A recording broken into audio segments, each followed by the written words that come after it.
Hello, this is Mohamed Tmam, and that's my podcast. I wanted to talk about a lot of things, stories and books and courses. I want to use this podcast to do a lot of good things. One of the best things that I like to do is to discuss books, to review them. I don't think of it as book review or just a summary of the book. This is my thoughts, what I believe that this book can effect on me and on other people. I believe this is the best thing about books. Books are impact. Books come to you at time you need them. Books that you can reflect on, you can see yourself in the book. And the most important thing is applying the book and seeing results. A book that can change you. You hear a lot of people saying, oh, this one book that changed my life and so on. Books can do that. Books have the power. They are not just like books are the best friend or no. They are so necessary and integral. If anyone wants to change, books are the way. And I'm starting with a book that is quite unique. The book is The Top 5 Regrets of Dying by Ware. Now, this book has a story. I love a book with a story behind it, not just a bunch of stories in the book, but the book has a very, very cool premise. This Bronnie Ware, that's her name. She's the author, and she was working as a nurse for many years at a place where patients spend their last days. This is like their home, like to spend a couple of weeks, maybe months before they die. And she spent like 20 years, I believe, in this place, and she gathered information. She asked the people, what are your most regrets? What are the things that you regret in your life the most? And 85% of the people said 5 things. And for many years, she collected these answers and she made that book, the top 5 regrets of the dying, the things that the people regretted on their deathbed. I think this principle, this concept is very good because it reminds me of the concept from the book, the 7 Habits of Highly Successful People, which we could discuss later. This habit is starting from the end in mind, seeing what your life could be at the end and reverse engineer your way towards this life. For example, you want your life to be inspirational. You want to have an amazing life. You want to have financial freedom. You want to be known for this and that. This is the end. So try to see how can you reach that from what you are doing on a daily basis. Now, this book on the things that people regretted doing on their lives, on their deathbed, and if they would return, they would change, right? These are 5 things. Let's go on them one by one and see what is my opinion on them. Number 1, I wish I had the courage to live the life true to myself, not the life that others expected me. I wish that I had lived the life I want for myself. If this book was only about this point, it would have been enough for me. This point is amazing, and it deserves to be, you can have just a book around this point. I wish I had lived the life of my dreams, not the life that people expect of me. This was the most common regret of all. When people realize that their life is almost over and look back clearly on it, it is easy to see how many dreams have gone unfulfilled. Most people had not honored even half a life of their dreams and had to die knowing that it was due to choices they had made. So the choices that you make determine your life. You want to have this life, you want to have this amount of money, you want to have this relationship, you want to have this and that. You have dreams, but people tell you, come on, live below your means, or be realistic, or whatever. You got to study hard, you got to get a job, and people expect some things of you, put some limitations on you, and you say to yourself, that's probably true, when it's not. You could have invested an hour a day in your dreams, and 2 or 3 years you could see amazing change. Can you believe that? Of course you can. There are a lot of books on this principle, the compound effect, the slight edge, the motivation hacker, many habits, automatic habits, or autumn habits. A lot of books on habits that tell you just small things on your dream can lead you to it by compounding, but just dedicate yourself to do it. Because by the end of your life, you will say, I wish that I had done this. Because it's not only about reaching that destination, the things that you love to do in your life are, in a state known as flow. The flow is when you wake up every day knowing that this is going to be a great day because you decided to do what you love. It's not a job. It's not an obligation. It's a hobby. You love to study it. You love to work for it. You love to get money from it. People tell you like, I love this and I have passion toward this, so I can even work for free. That's not true. You can love something and make a lot of money from it. And this ignites your passion. So this is number one on this book. And it's very, very good point. I wish I had lived the life I dreamed about, not the people expect of me. Number two, I wish I didn't work so hard. Now, this is also very good because you make choices. When you decide something, you decide not to do something else. When you decide to go to work, you decide not to spend that time learning, watching a movie, spending time with your family. This came from every male patient, she said, I nursed, especially the males as they always strive for work and better life. Now, you have made a great living. Oh, but I have to save for my kids. Now you save for your kids. Oh, but I have to make legacy for my grandkids. And they never rest. And they never enjoy their lives. They never even see their kids or their grandkids. They miss their children's youth and their partner's compassion. Women also spoke of this regret, but the most were from older generation. She said it's very devastating to know that the things that you wasted your life on did not actually have that, impact, that emotional impact, that spiritual impact, that fulfillment. Spending all your time working, you stop realizing that people around you miss you. For a while, for me, this was very, very difficult as I decided to take a break. And my family, my sisters say, hey, man, we missed you. We forgot that you live in this house. I was only thinking about work and I'm thinking about that I should do more, I should work more. But why am I even working? I'm working for my family. I want to gain financial freedom or whatever to spend more time with them. So why not now? Why not spending that time now? Why not living the life now and not just working for work and working for money, but using that to actually fulfill what I want to have from the money, not just work for the sake of work and waste my life on it. It's a very, very important point in my opinion also. Number three, I wish I had the courage to express my feeling. Another big one. Too many things we want to say.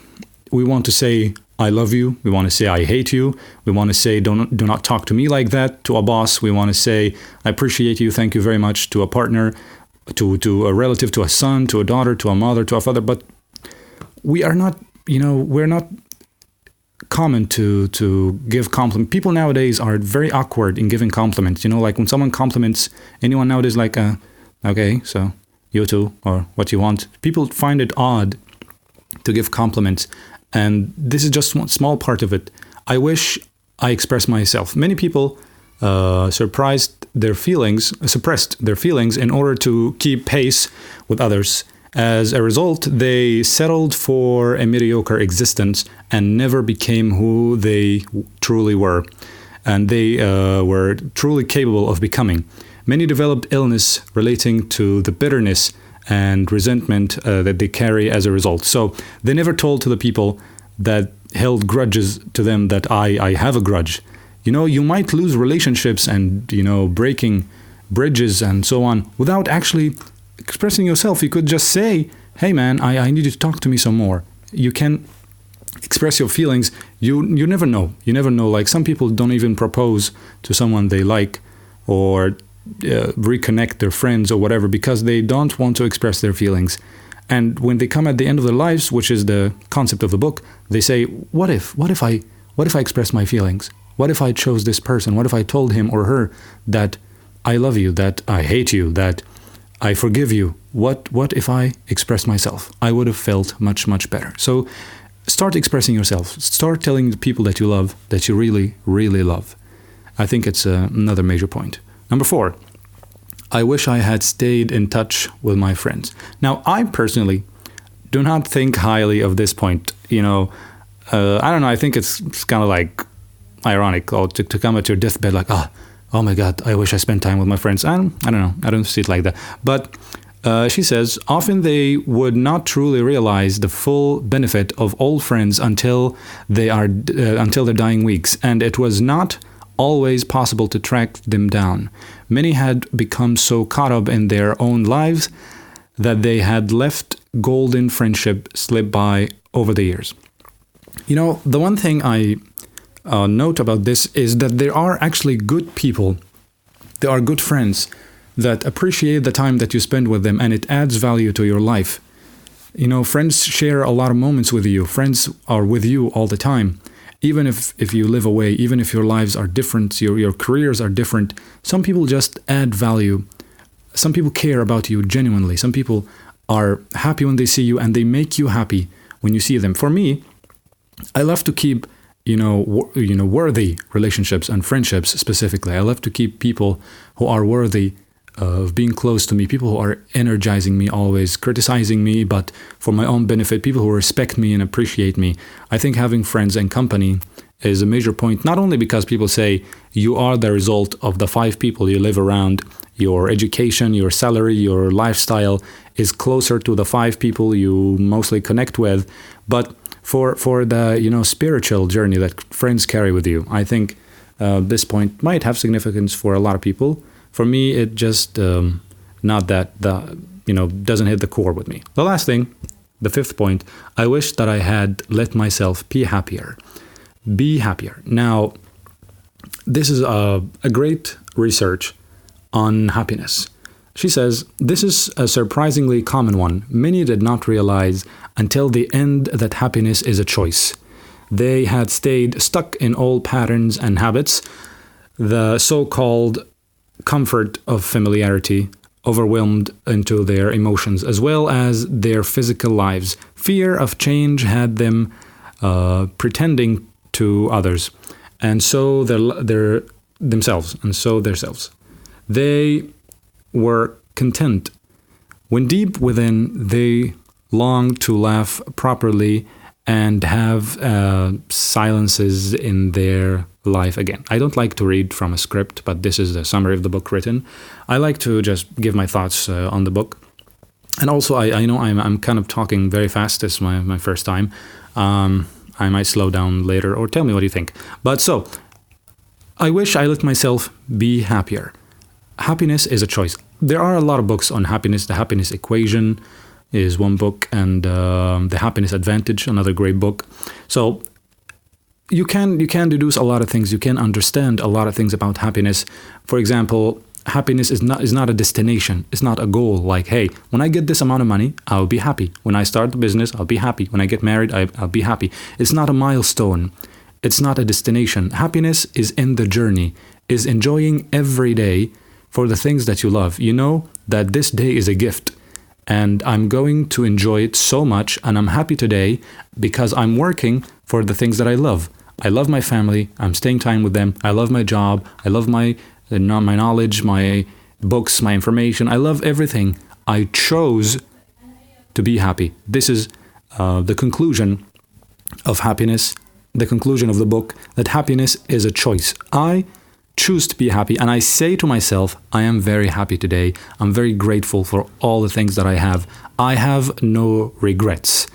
There's a quote that I've heard in the past says, don't regret the things that you've done.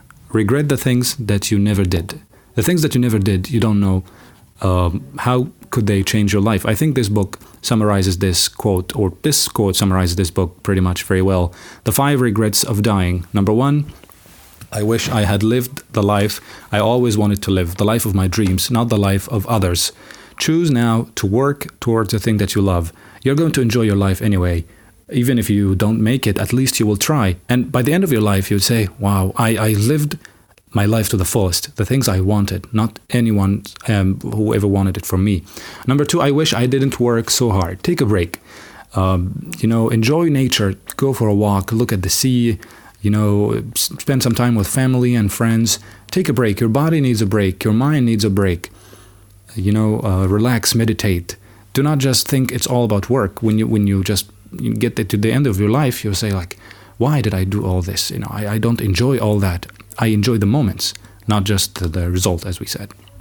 Number 3, I wish I had the courage to express my feelings. I wish I had told the people that I love, I really love, and I wish I stood up for myself.